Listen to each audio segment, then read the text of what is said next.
Buenas noches, mi nombre es Guillermo Eduardo Contreras Ramírez. Les daré una presentación de todo lo que fue el cuatrimestre de la materia de Mercado de Libre Comercio impartida por el profesor Héctor Carlos Lorenzana Soria.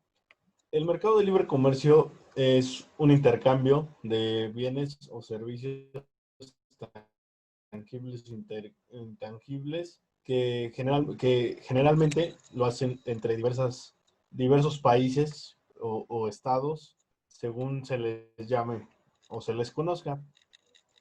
El libre comercio tiene como finalidad permitir que las mercancías de un lado a otro pues tengan una reducción en impuestos, tengan tratos preferenciales o simplemente si su valor no rebasa ciertos acuerdos, pueda pasar de manera gratuita sin pagar algún impuesto, sin ser verificada incluso. Bueno, el comercio exterior en México comienza en la Nueva España, cuando éramos la Nueva España. Bueno, este comenzó cuando los españoles empezaron a establecer en México, en la Nueva España, para radicar una vez conquistado el territorio. Los principales puertos eran Veracruz y Acapulco. Las principales mercancías que se importaban a la Nueva España eran ganado, flora, plata, telas, vino, entre muchas otras cosas más. Un agente aduanal es una persona física autorizada por el Servicio de Administración de la Autoridad de Secreto Público mediante una patente que le permite el despacho de mercancías en los diferentes puestos aduaneros puertos aduaneros con los que cuenta nuestro país. Recordemos que los puertos aduaneros pueden ser terrestres, marítimos, aéreos o los transfronterizos. Esta figura tiene derechos y obligaciones que le permiten ejercer su trabajo de manera adecuada. Los derechos con los que cuenta, por ejemplo, es que puede estar afiliado a una agencia aduanal, que tiene diversos permisos, que cuentan con seguridad social. En obligaciones, pues la primordial es que todo lo que ellos supervisen que entre al país, en la acta se describa lo mismo, la mercancía detallada en escrito de lo que va a entrar. Bueno, las importaciones en México tienen que cumplir diversos requerimientos, que son los siguientes: pago de contribuciones o pago de impuestos, pedimentos de exportación, que aquí tenemos el ejemplo, pago de IVA, según sea el caso del producto. Algunos productos no pagan IVA o algunos no pagan IVA. Valor agregado según el producto. Bueno, este puede ser, es decir, el tabaco, que paga 160% más de su valor, el alcohol, que paga el 26.50, y el vino, que paga el 30%, entre otras cosas. Bueno, este es un nuevo tratado comercial. Su antecesor es el TLCAN. Participa México, Estados Unidos y Canadá. Este nuevo tratado busca fortalecer la relación entre las naciones y acrecentar el comercio, mejorando la economía del bloque. El TEMEC incluye a las pymes para potencializarlas, es decir, que las pymes se vuelvan un sector económico importante que cada uno de los tres países. Busca dar trato nacional y acceso a las mercancías. El trato nacional es aquel que les permite a los países, a las mercancías extranjeras, que a la hora que lleguen a México, un ejemplo de Estados Unidos, tengan el mismo trato que una mercancía nacional. Y el acceso a las mercancías, pues no es más que facilitar el acceso de las mismas sin poner tantas trabas. Obviamente cumpliendo los requerimientos legales, pero no subiéndoles sin impuestos. Sabes que esto no entra porque es mexicano. Eso no va de acuerdo a lo que se busca con este nuevo tratado comercial. Bueno, las reglas de origen, esta se refiere o engloba a todo aquello que viene de un solo lugar o alguna parte de esa mercancía fue hecha en un solo lugar. Por ejemplo, hay cosas como los temas de comida o de vegetales, pues que obviamente son 100% mexicanos, ¿no? Tema aguacate, tema jitomate, por ahí tenemos un poco pues son de origen mexicano, ¿no? Que se dan aquí, a lo mejor en los Estados Unidos y Canadá no se logran dar, pues ya tiene la denominación de origen, ¿no? Y se basan mediante las reglas de origen. O otra parte es que, por ejemplo, México es un país muy manufacturero y somos potencia en armados de automóviles. Entonces, usualmente los automóviles son de origen estadounidense, pero el armado es en México. El 30 o 50% de su armado es en territorio nacional. Por lo cual, este automóvil tiene origen mexicano y por lo cual sus reglas son de origen mexicano a la hora que se presentan en los Estados Unidos. Por otro lado, tenemos que en el nuevo de emergencia y medidas relativas a la normalización. En las medidas de emergencia, pues son aquellas que implementan las partes para lo que estén importando, siempre y cuando esta importación no sea un peligro para la salud y la vida de los humanos, de los animales, de la flora, de la nación o incluso viole la seguridad nacional. Las medidas de normalización pues buscan que las partes cumplan con diversos requisitos a cumplir que les permita una cooperación constante para lograr el crecimiento conjunto. Inversión y comercio transfronterizo. La inversión es aquello que una persona de manera directa o indirecta en su propia empresa invierte en un país o en un estado o en su mismo país. En este caso, pues se habla, por ejemplo, un mexicano en Estados Unidos y viceversa. Tenemos que el comercio transfronterizo es el suministro de un servicio en el territorio de una parte al territorio de otra. Esto lo pueden realizar personas físicas o empresas que se dediquen al comercio o empresas conacionales que estén radicando en una parte, es decir, un empresario mexicano que esté radicando en Estados Unidos puede hacer el comercio transfronterizo. Bueno, como ya habíamos hablado antes, el TEMEC. El TEMEC es un tratado que busca garantizar la competencia comercial entre los países, que sea pareja entre los tres. Obligaciones que son aquellas que se deben cumplir los importadores y exportadores de las partes implicadas.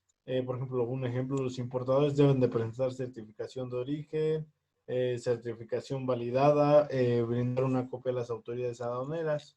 Y, por ejemplo, era lo que les mencionaba hace un rato, si la mercancía no pasa de los $1,000, no se debe presentar certificación de origen, es decir, no debes de presentar el papel.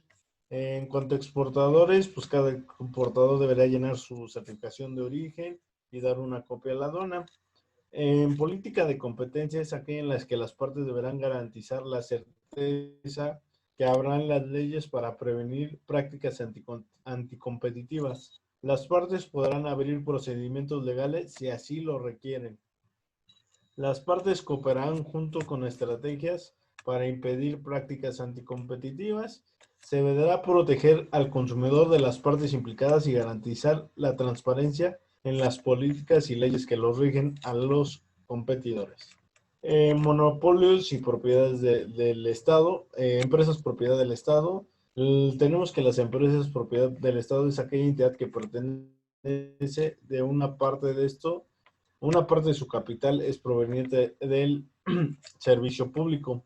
El Estado debe ser propiedad del 50% o más del capital social y tiene el poder de controlar la empresa de cualquier otro derecho de propiedad. Tiene la facultad de elegir el comité ejecutivo administrativo.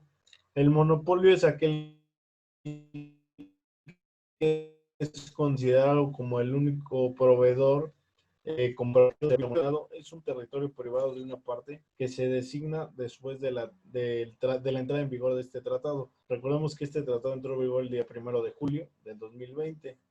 Monopolio es la propiedad que controla el Estado. Pues se puede decir que un ejemplo de monopolio gubernamental en tema México sería la Conagua, ¿no? Que en México no tiene empresas privadas que controlen el agua. Y en un monopolio designado por el Estado, pues serían las telecomunicaciones celulares y telefónicas, que prácticamente pues las designaron a Teléfonos de México y que Teléfonos de México se la renta a las demás empresas. Bueno, tenemos que la propiedad intelectual, que fue un factor de mucha polémica en este nuevo TEMEC y que tomó mucha fuerza, es que a partir de ahora las personas que decidan usar la imagen de otras sin su autorización, pues se verán en diversos problemas porque la ley en ambos países ahora los va a proteger. Como les decía, uno de los objetivos es la protección y la observancia de los derechos de la propiedad intelectual. Tenemos acuerdos internacionales que son unos convenios, algunos tratados y un protocolo. En convenios tenemos los de París, Berna y Bruselas. En tratados tenemos los de cooperación en materia de patentes, Budapest y Singapur. Y bueno, en protocolos, el protocolo de Madrid. Las partes pues deberán hacer un comité que les permita vigilar las cuestiones de creación, principalmente y particularmente proteger a las pymes. Los diseños industriales, pues cada parte deberá garantizar la protección adecuada y efectivamente de los diseños, y las partes deberán registrados todos los diseños industriales. Bueno, tenemos que los derechos, pues ahora los derechos son los que van a tener los autores, que son los creadores tienen derecho a autorizar la reproducción de su invención o de su imagen, como les decía. Si ahora nadie la puede escuchar, los autores podrán autorizar o prohibir la comunicación pública de sus obras, o sea que se hagan públicas, y los autores también podrán decidir si se vende o no sus obras. Aunque ellos la publiquen, ellos decidirán si se vende o no sus obras, si se comercializan o no. La entrada de negocios pues no es más que sencillamente negocio establecido en una parte con un tiempo limitado. Es decir, yo tengo una empresa en México, voy a invertir por cierto tiempo de 2 meses en Estados Unidos y una vez ahí, pues se termina mi inversión. Bueno, la inversión puede ser, no es obligatorio que una de las partes tengan su oficina en la parte donde van a poner la empresa. Es decir, si yo mexicano voy a poner una empresa, no forzosamente tengo que tener una oficina en Estados Unidos. Por otro lado, tenemos que las disipaciones institucionales y solución de controversias. Empecemos con las disipaciones institucionales. Son aquellas que de manera interna se van a establecer por los tres países en sus respectivas cámaras, se establecen para adecuarse a los lineamientos del tratado. Y la solución de controversias son aquellas estancias pertenecientes al tratado, comités que se forman entre los integrantes al nacer un problema, o si no se llega a un acuerdo ahí, aparecen las organizaciones internacionales con el fin de solucionar las diferencias. Por ejemplo, en organizaciones internacionales en tema comercial, pues tenemos la Organización Mundial de Comercio, o en otros temas como de salud, como de seguridad nacional, de propiedad intelectual, pues incluso tendríamos a la ONU en sus diferentes subdivisiones o subsecretarías que permiten llegar a esas instancias con expertos del tema para solucionar las controversias. Bueno, ahora les platicaré un poco del impacto político-económico que dejó el Telecan-Temec hoy. Bueno, el Telecan impulsó la región competitiva de América del Norte, que consta de una población de 493 millones de personas, 6.5 de la población mundial. Generó un PIB hasta el 2019 de 26 millones de dólares, es decir, el 18.3% del PIB mundial. Somos la segunda economía global más importante. La inversión extranjera directa es de 323 mil millones de dólares, el 23.1% de la IED global en 2018. Somos el primer receptor mundial de inversión extranjera. Bueno, el bloque económico, el comercio, pues ascendió a 6 billones de dólares, 15.9%, segundo exportador a nivel mundial hasta el año 2019. El comercio intra es de 1.2 billones de dólares, y es el 20% del comercio total de la región. Eh, el impacto del comercio exterior en México fue como un motor de crecimiento económico importante, ya que pues podemos ir a ver que del Telecán fueron creciendo los millones, en 1994 528 millones y así sucesivamente. En 2000 que se firma con la Unión Europea, que es uno de los tratados más importantes, y de ahí viene Uruguay, Japón, Perú y infinidad de tratados.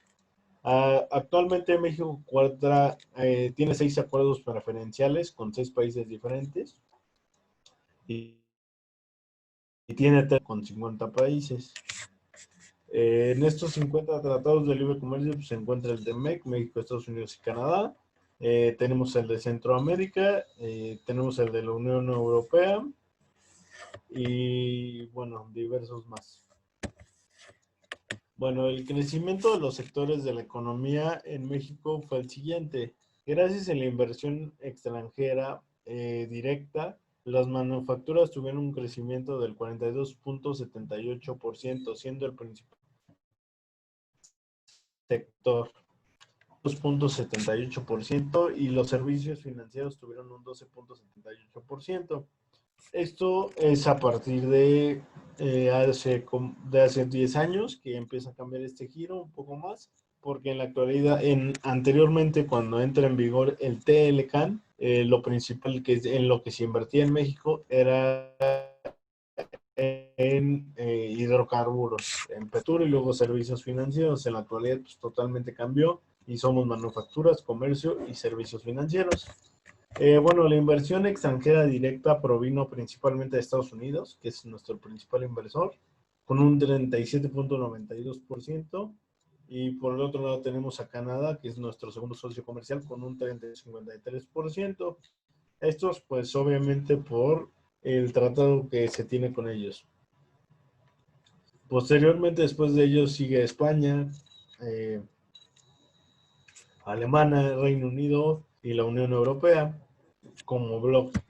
La inversión extranjera directa por entidad federativa en México fue 29.31%, que se concentró en la Ciudad de México, siendo la ciudad con más inversión extranjera. El Estado de México con un 7.76%, y luego le sigue Nuevo León con 6.47%, y de ahí viene Jalisco y Puebla con entre un 5 y un 6%. Y el resto, otro aproximadamente 43%, pues son el resto de los estados los que percibieron la inversión extranjera. Y bueno, esto fue todo, fue lo más destacado del cuatrimestre. En conclusión, tenemos que el mercado de libre comercio es muy importante para nosotros como estudiantes. Si el día de mañana queremos poner un negocio, con las gráficas que mostramos del crecimiento económico, pues es un área de oportunidad importante, no solo pensar en establecernos en México, sino buscar llegar más lejos. Por otro punto, tenemos que afortunadamente México creció económicamente, socialmente y por sus aspectos gracias a estos tratados, primordialmente al Telecán, que entró en vigor en 1994. En enero fue firmado por Bill Clinton y Carlos Salinas de Gortari, y bueno, actualmente pues fue renovado con 3 años de negociación, que la empezó en México el presidente Enrique Peña Nieto, logrando formar un nuevo tratado más incluyente y que fomenta más la competencia y aleja un poco los beneficios, y sobre todo un tratado que busca proteger al medio ambiente, los derechos laborales, la equidad de género. Y bueno, tenemos que en México son muy importantes los agentes aduanales, ya que somos un país que por su ubicación y su cercanía incluso a los Estados Unidos, pues recibe muchas mercancías y somos una potencia en el comercio exterior gracias a esto. Muchas gracias por su atención y fue un gusto tener esta materia impartida por Dr. Lozano. Gracias.